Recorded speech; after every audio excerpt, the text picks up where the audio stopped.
भाइयों और बहनों, साफ सफाई की जब बात आती है तो इस बार कुंभ आने वालों में मां गंगे की निर्मलता को लेकर भी खासी चर्चा है।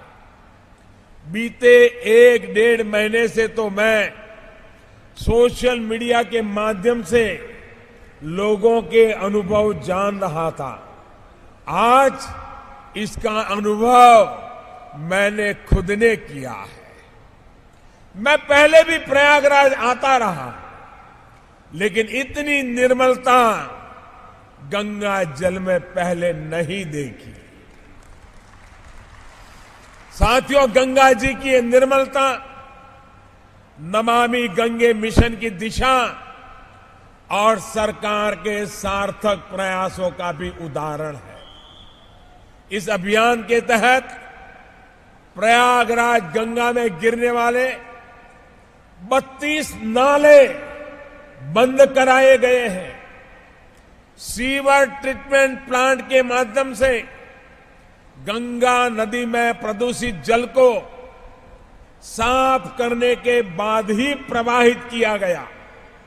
साथियों, इस अभियान को सफल बनाने के लिए सरकार प्रतिबद्ध है। नमामि गंगे के लिए अनेक स्वच्छाग्रही तो योगदान दे ही रहे हैं, आर्थिक रूप से भी मदद कर रहे हैं। 2 दिन पूर्व मैंने भी इसमें छोटा सा योगदान दिया है। सियोल पीस प्राइज के तौर पर मुझे वहां जो राशि मिली, धन मिला, करीब करीब 1,30,00,000 रुपया जितनी राशि मुझे मिली, उस राशि को मैंने अपने पास नहीं रखा, मेरे लिए नहीं रखा।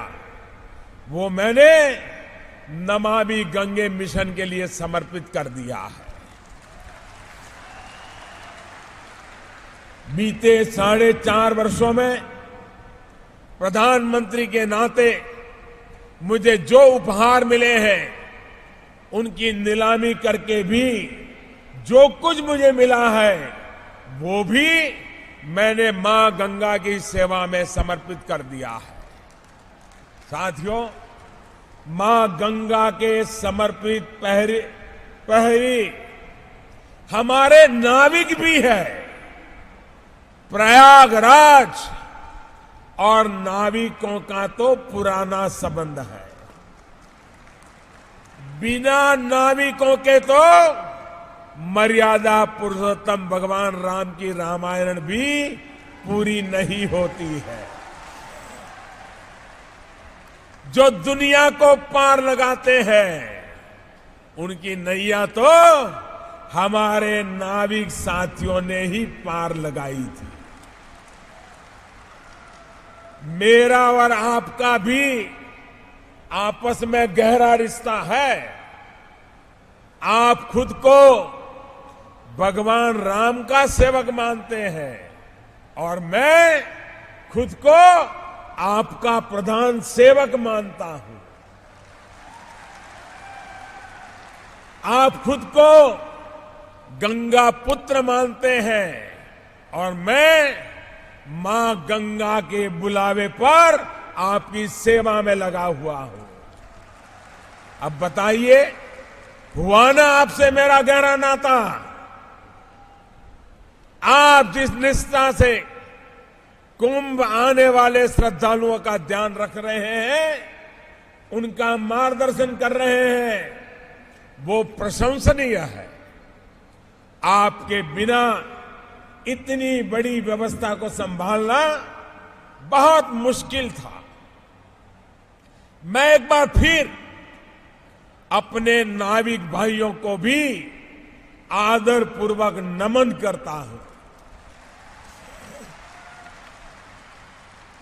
भाइयों और बहनों, इस कुंभ में वाकई बहुत से काम पहली बार हुए। पहली बार श्रद्धालुओं को संगम स्नान के साथ अक्षय वट के दर्शन का भी मौका मिला। आजादी के बाद से अक्षय वट को हमेशा किले में बंद रखा जाता था। इस बार सरकार ने अक्षय वट और श्रद्धालुओं के बीच की दूरी को खत्म कर दिया। मुझे बताया गया है कि प्रतिदिन लाखों श्रद्धालु अक्षय वट और सरस्वती कूप के दर्शन कर पाए हैं। भाइयों और बहनों, पिछली बार जब मैं यहां आया था तो मैंने कहा था कि इस बार का कुंभ आध्यात्म, आस्था और आधुनिकता की त्रिवेणी बनेगा। आज मुझे बहुत खुशी हो रही है कि आप सभी ने अपनी तपस्या से इस विचार को साकार किया है। तपस्या के क्षेत्र को तकनीक से जोड़कर जो अद्भुत संगम बनाया गया, उसने भी सभी का ध्यान खींचा है। एक प्रकार से ये कुंभ मेला डिजिटल कुंभ के रूप में भी याद किया जाएगा। साथियों, प्रयागराज की कृपा, साधु संतों के आशीर्वाद, चुस्त दुरुस्त व्यवस्था और आप सभी के अनुशासन के कारण मेला सुरक्षित और शांतिपूर्ण तरीके से चला रहा है। मैं देखता रहता हूं कि कुंभ में यूपी पुलिस ने जो भूमिका निभाई है, उसकी भी तारीफ चारों तरफ हो रही है। आपका खोया पाया विभाग तो बच्चे, बड़े, बुजुर्गों को भी अपनों से मिला देता है और कुछ ही घंटों में मिला देता था। लेकिन अगर किसी का टेलीफोन भी खो गया, मोबाइल फोन गया, उसको ढूंढना, किसी का सामान खो गया, उसको ढूंढना, ऐसे कठिन काम भी आप लोगों ने बेहद गंभीरता से किए हैं। इसके लिए सुरक्षा के जवान भी अनेक अनेक अभिनंदन के अधिकारी हैं, बहुत बहुत बधाई के अधिकारी हैं। मुझे एहसास है कि कुंभ के दौरान अनेक मौके ऐसे आए होंगे जब आप बहुत थक गए होंगे, आराम करने का समय नहीं मिला होगा, लेकिन आपने अपनी तकलीफों को भूलकर कुंभ की सफलता को ऊपर रखा। मुझे यह भी बताया गया है कि कुंभ मेला क्षेत्र में 8,000 से ज्यादा सेवा मित्रों ने भी दिन रात एक होकर काम किया है। साथियों, प्रयागराज में जब कुंभ लगता है तो सारा प्रयाग ही कुंभ हो जाता है। प्रयागराज के निवासी भी श्रद्धेय हो जाते हैं। प्रयागराज को एक खूबसूरत शहर के रूप में विकसित करने में और कुंभ के सफल आयोजन में प्रयागवासियों की भूमिका ने भी पूरे देश को प्रेरणा दी है। साथियों, आपके सहयोग से इस बार कुंभ के लिए जो व्यवस्थाएं तैयार हुई है वो स्थायी है। पहले कुंभ के लिए अस्थायी व्यवस्थाएं तैयार की जाती थी, उसमें से अधिकांश मेले के साथ ही खत्म हो जाती थी। इस बार ऐसी स्थायी सुविधाओं का निर्माण भी हुआ है जो लंबे समय तक प्रयागराज के इंफ्रास्ट्रक्चर को मजबूती देगी। यहां पर एयरपोर्ट में सिर्फ 11 महीने में जो नया टर्मिनल बना है, उसकी भी चर्चा खूब हो रही है। सड़क हो, पुल हो, बिजली हो, पानी के साथ ही जो एसटीपी बने हैं वो आने वाले कई वर्षों तक संगम में जाने वाले गंदे पानी को रोकेंगे। ये कुंभ भक्ति और सेवा भाव के साथ ही स्वच्छता और समृद्धि का प्रतीक बने, यही इस सरकार की कोशिश रही है। एक बार फिर मैं यूपी सरकार, केंद्र और राज्य सरकार के सभी विभागों के अधिकारियों को कुंभ मेले के सफल आयोजन के लिए बहुत बहुत बधाई देता हूं। भाइयों बहनों, सदियों से कुंभ का मेला कोई न कोई सामाजिक संदेश लेकर के पूरा होता था। बीच में ये परंपरा बंद हो गई, धार्मिक प्रक्रिया ही बनी रही। लेकिन इस बार के कुंभ के मेले ने पूरे देश के लिए दिव्यता और भव्यता के साथ स्वच्छता का मजबूत संदेश भी दिया है, लोक शिक्षा भी की है।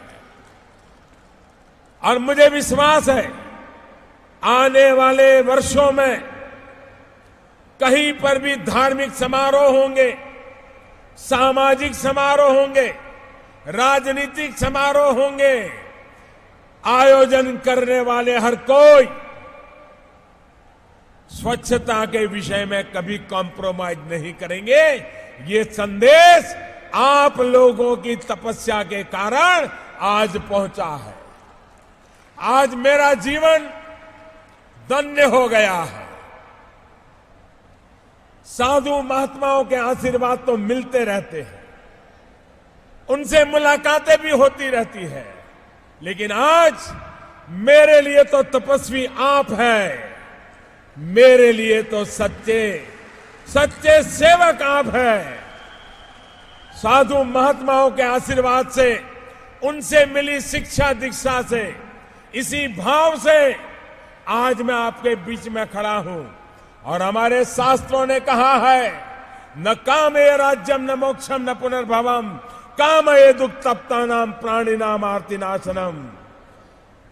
गरीब की, दुखियारों की सेवा करना, यही संदेश मानव जात के कल्याण के लिए हमारे पूर्वजों ने हमें दिया है।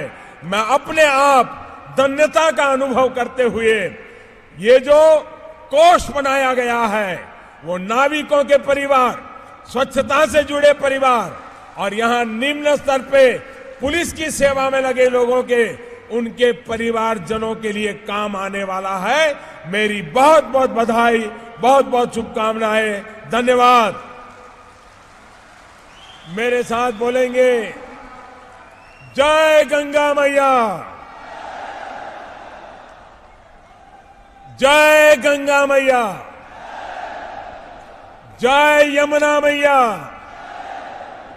जय यमुना मैया, जय सरस्वती मैया, जय सरस्वती मैया। बहुत बहुत धन्यवाद। इस तरह की खबरें देखने के लिए आप हमारे चैनल को लाइक करके सब्सक्राइब करें और नोटिफिकेशन बेल ऑन कीजिए।